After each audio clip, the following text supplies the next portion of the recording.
Everyone wastes money or makes bad purchasing decisions at some point in their life.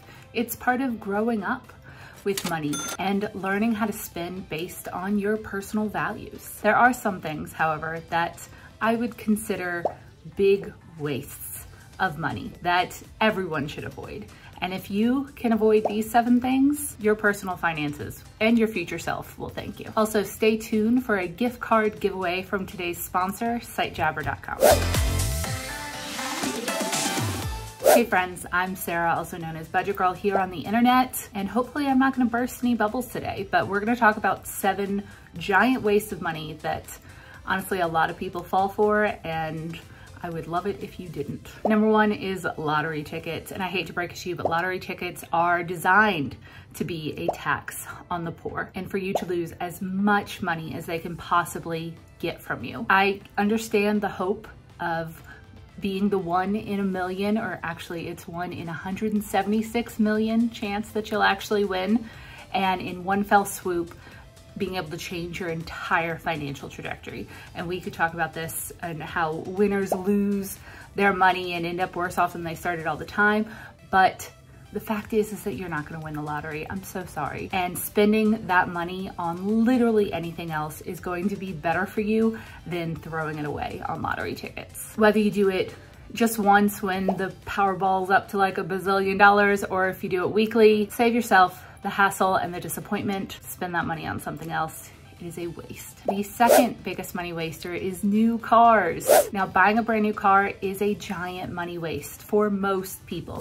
Now, if your net worth is in the bazillion dollars and it's a tiny little percentage of your income, sure, go ahead. But most of the people that are watching my channel, I'd even argue all the people who are watching my channel don't have a 11 gazillion dollars and can just buying a new car is like buying a Happy Meal for them. Brand new cars are shiny and they smell great, but the value starts decreasing the moment that you drive it off the lot.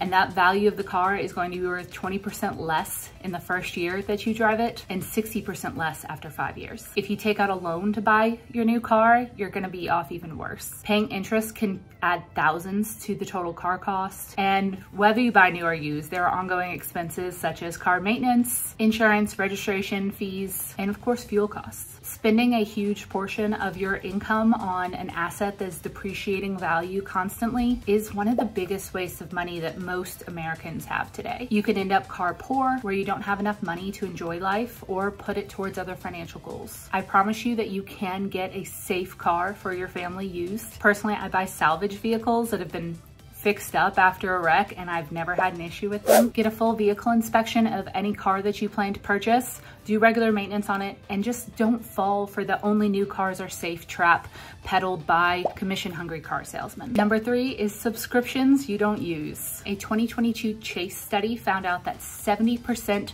of people have a monthly recurring charge of $50 or more for subscription-based services that they don't want or need. I know that the free trials or discounted trials are attractive. I have used them myself, but any trial that requires your billing info is just the company hoping that you will forget that you signed up for that purchase so that they can keep billing you. If you do sign up for a free membership or trial, make sure to log a reminder in your phone or your calendar to cancel before the trial's up. Number 4 is scams or scammers. So these are deal sites that look a little bit shady or service people that you haven't researched. And here is where today's sponsor comes in. I'm super excited to tell you about today's sponsor, SiteJabber.com, a trusted guide to help you learn the information that you need to know when you're shopping in person or online.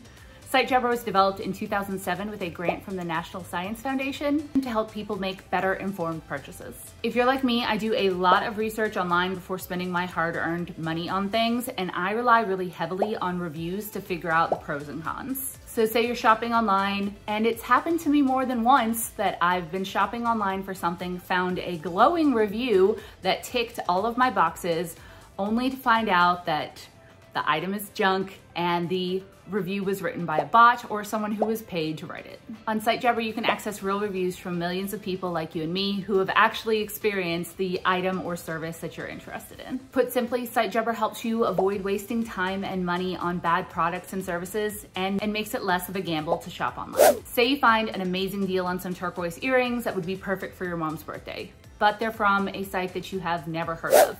Do you roll the dice and potentially get something that looks like it came out of a gumball machine if you get the item at all? Or do you pay more going with a big box store or site that you've heard of before? Now you can enter the site into sitejabber.com and learn that not only is the site legit, but it has excellent ratings from the BBB and Google. You save money, your mom loves her gift, and everybody wins. So say goodbye to wasting money and say hello to making smarter and more informed purchases online. And if you need another great reason to go check it out, I'm giving away 5 $100 gift cards to people who go leave an honest review on sitejabber.com. Simply follow the link in the description below, go leave your review, and you'll be entered to win. Your review can be on anything, perhaps a subscription that you've recently canceled because it was a waste of money. I recently canceled Netflix. Between the price hikes, the no sharing, and kind of the crappy content recently, I don't think it's worth it anymore.